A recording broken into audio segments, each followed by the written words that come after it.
So, keep on that schools, exploit my secrets now. All right, guys, how's it going today? My name's Evs. I do door-to-door. I'm doing it for about 7 months. Right now, we're documenting our journey, see where this takes us. What's going on, man? Yo, Chris.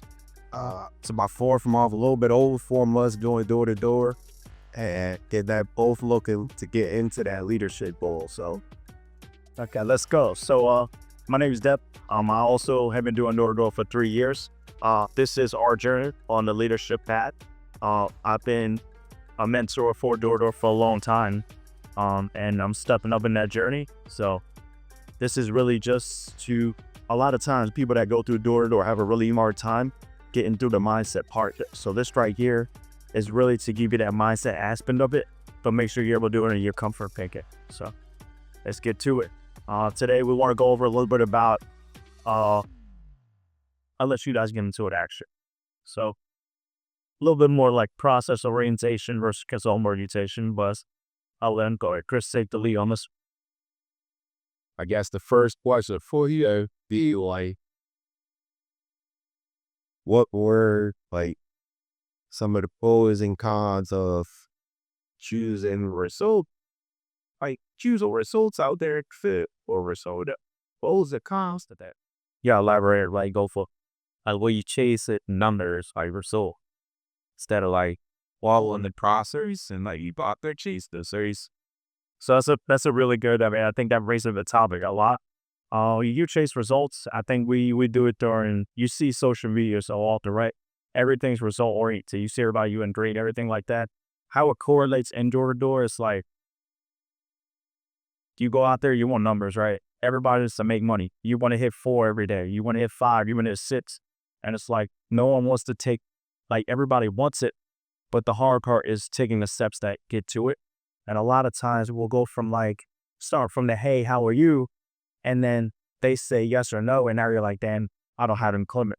Like your mind is already going straight to result versus like, well, you were training to go to step 2. So why are you so worried about that? You know what I'm saying? Like go through your process, take it step by step. And then that's how you got to get to where you need to be. So chasing that result, it just puts you in a bad mindset where it's like, you start just fumbling everything, right? Your day start getting bad. You start getting frustrated. You're like, I don't know what's going on. I'm doing this. It's not working. All that kind of. Was you ever in that process? Like you search for something there.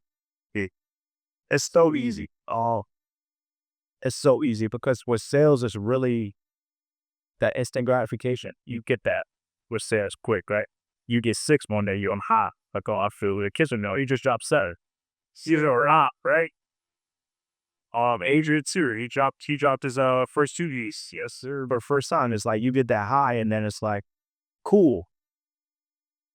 Was that, you know what I'm saying? Oh, I got an 8 tomorrow. It's like, all right, cool. Oh, I had 1 week. Right. You get your little breast sick. And then at that point now, it's just like you stuck. Like now you're just like, I don't know what I did. And then you go through this up and down cycle where it's like you're so busy looking for trying to get 8 versus like forgetting how you got the ball. Yeah, I'm saying, sir. All right. That was good.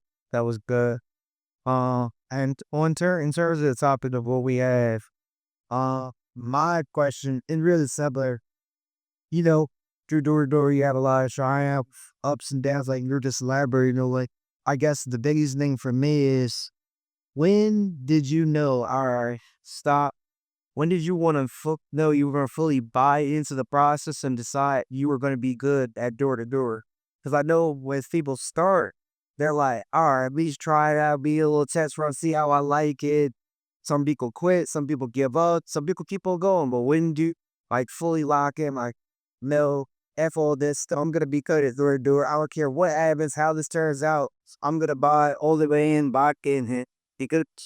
So keep on that schools, exploit my secrets now.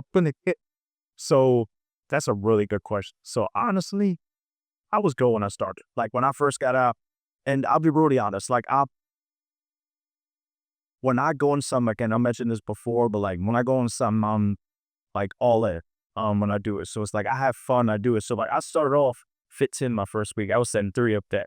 Like that was the goal. That's what I was gonna hit. Was excited and everything like that. Over time, you start going through these, right? My second month, I was zeros, ones, twos. Like I was struggling because I thought I was so good. I'm like, oh, I'm good. I let my guard down. Now I'm not having the same feeling. So then really, if I'm to be honest, it didn't happen till I started in March. I didn't really dial all the way in until January the next. Sounds wild. But like, you only realize when you dial in and you actually dial so you see result and you buy it. And the crazy part is the only reason I did too, I was comfortable where I was at, but like, I was just comfortable and that was a problem. Like I had to see whatever passing me, not passing me, like kind of going everywhere. But like the top guys are the top guys and I was top 3. So I was like, I was comfortable. People were beating. I was like, I would want to be there, but at the other end, I'm not really putting in the work to be there and putting that extra driver. So 7 months in, or I should say March up to January, I can't be math, 12, 11, 9, 8 months in. So 9 months, it'll be 9 months. So the guy that was at the top, I'm not going to say names, but the guy that was at the top, he ended up getting promoted to a mentor. He was a mentor since I was in like 6 months in. So he's a mentor for a little bit. But when he became a mentor again for that quarter, my boss switched it up. So he was like, all right, bet. If you're not going to push yourself to get the numbers you want, I'm going to put you on his team. I'm going to put everybody that's doing well, that's not trying to get mentor numbers, take on his team. And he's going to make you guys better. So he's going to push in as a leader. But then to me, I don't know if he knew or not, but like me and that guy, like we're like two sides of coin, like great person, but like we just don't, like oil water, like we just don't mix. So it was just like two sides of coin. So growth wasn't really like, we just had two for size. So when he was like my leader, it was just, I couldn't agree with a lot of things.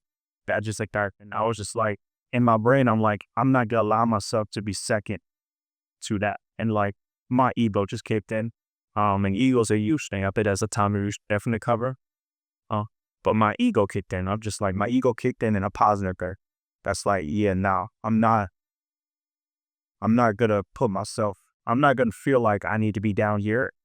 So I'm just going to character myself as like, I know I could do it. I'm just going to do it.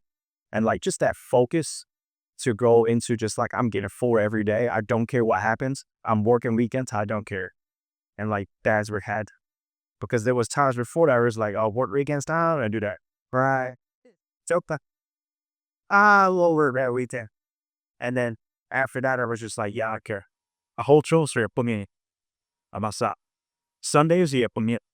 And like, that's why it's just like, yeah, Sundays. That's like, yeah, 7 days. That's 7 days a week. 7 days a week. That's from Sunday, because it's Sunday. That's 7 days a week. Good. They say I'll stay out there, but it is some. But the thing is, it's not. You're just like, I'm not taking this anymore. Like, my ego just did that, and I think some people can relate to that. Not everybody, but yeah, that's only what catapults me. Versus you, just like turn it off. Like I'm not doing sexual. I'm not messing with her. I know of to say what the guy did at Bixwell, whatever, I'll start some never is stuff.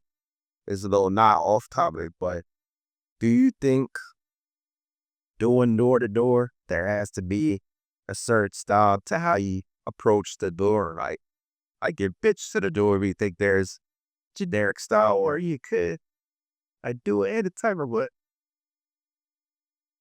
That's a question. It just really, and like there are different styles, but it's like, what do you like say if like there's a same way to do it, there's a same process, but that your style just use a person who's gonna be different. That's balance. Yeah. Like for like sales Had to hold yourself to somebody you now would be thinking. So I guess I'll put it like this. Like that person, his leadership style is different than my everything. So it's like the way we view life is different. So like his style is a lot more direct, getting to the point. Like he'll do his lives and stuff like that, but he knows his objective. Mine was like, I like cracking jokes. Like I'm a jokester to do it. Like I like messing around, I like fucking around. So that's when it comes to style, yeah. that's different. But like when it comes to actually saying the things you need to say, same stuff. Say the same things, but there's a different way how you do it. Yeah. That's good. Prescribe. Okay. What I was thinking of, um, what role did you have to play? Let's keep it on this topic of buying, and I really want to elaborate on that. What role did you have to play when you were all in or buying in to not only ensure that you were successful, but the people around you were successful as well? Like, what does buying all the way look like for you? That's a really, don't kill it by now. These dudes. Oh. So, ownership. When you buy it, you own your people. And I don't mean this obviously in like a slavery way. Joke. But like, just joke. You don't, you have to take ownership over your people. Like, when someone comes through that door and you find them and you like them, it's just like, I don't make sure, like, I want you to get better. Like, I want you to see success. And I think everything comes in that as well. Like, you just want it for other people. That's also my style. Like, some people don't, but they work like that. Like, they don't want it for other people. Sometimes moving up is the motivation. And that's not wrong. It's just a different way to go about it. But I think everyone's going to be different. You're going to buy in that case different for everybody, but really just ownership of where you're at, right? You have to take ownership of your office. You got to take ownership of your department. So it's just like, these are my people. I'm not going to let them down. And it's like, same way you look at like your family. Like when you have kids, you're not going to let your family down. Y'all not starving them on the wash. Because at the end of the day, that's not you. And nobody knows control shit about yourself, right? So you just want to take ownership over your office like it is your family. And that's like the buying in as a leader. And like, that's what's that catapults you as well. Kind of forgot half a question. Yeah, basically, and then the second part of I was saying, like, how did you ensure success in others, basically? So the first thing was, how did you buy? What buying look like for you? And what is success of buy for others? You do buy. Success for them. We your old way boy. Ask that one more time. What is success with What does please no text? How did you I'm sorry, like phrase. How did you ensure that others around you were successful when you bought all the way? When I bought it, when you bought all the way. Interesting. Yeah, not because that's everybody in their own, but they're not buying you. That was you. I mean, that's what I said. they kind of buy into you. They, they're going to be successful when they look at you, and it's just like they they see something in you that they want. Like, that's buying into that person. End result, it'll buy into the department, things like that, because they see what you do. And now it's like, oh, now they see a direct path. They see the pathways they have to go in order to get to where that person is. So like, even similar to like, kind of like what you guys are doing, right? Like, you don't buy, I think we talked about, so you don't buy into the company. You buy into the leader. And when you buy into the leader, and then now it's like, think it like war. Like, you buy into that general, right? Now you start taking the ownership of different squads, right? Training got to get right, but let's do on top. So you make sure that team is right. Like, okay, I'm the best in this area. I'm going to dominate this. Like, first, you just got to put it to like the general for the morning general, making sure the hype ball, right? I'm sure it's not comfortable for you. That's open alone. Not just how you will chill, you relay back. So like, you got to start telling people what to do. It's difficult, but like, it's going to make, that's like a weakness. That's that, right? So like, that's part of the buy-in. Like, he's just like, okay, I know I have to do this. This is part of it. This is what taking ownership with the office is going to look like. So I think I definitely, like you say, or in general, people, like before I was got that position, that people are starting to look at me like as one of the leaders in the department. So like how you say, and taking ownership and stuff like that. I know that's my days. Jump to get to where he gets. And now what you said 8 on Monday? 8 Monday, 7 or 2 the rest that I gave you in here. My man dropped 40, 12, and 15. Sicario. Where you at? And I will do respect. That's where I'm at. It's such a crazy aspect how like leadership makes you better. It's so where we take on more responsibility. There's two options that you end up with. Either you completely take ownership of it and you catapult yourself, or you just drop. That you don't say that it just literally pushes you one way or the other. It's insane, but it's like I was even talking to another guy in the SDR group a while back, and he was talking about how like he was like, I don't really want to van drive, or I don't want to do this, I don't do that, because I want to focus on me. And I was like, brother, numbers are gonna go down. And he couldn't understand that concept. So it's like you kind of gotta let him live through it. But he lived through it. Now he's van driving, right? He's doing better. He's getting back to his old self. And it was just like, it's a really weird concept, but when you taking more ownership over your office, you do that. People ask me all the time, like, yo, Devin, you're working so hard, you're going to 3 different jobs, you're going to this and that. It's because of the ownership. It's just like, I feel like I fucking run the office. So now it's like, I can't not do good. You know what I'm saying? Like, I have to. And it's just, not even that the pressure's on, it's just like, you're just on go. Like, it's just, this is just what I'm doing.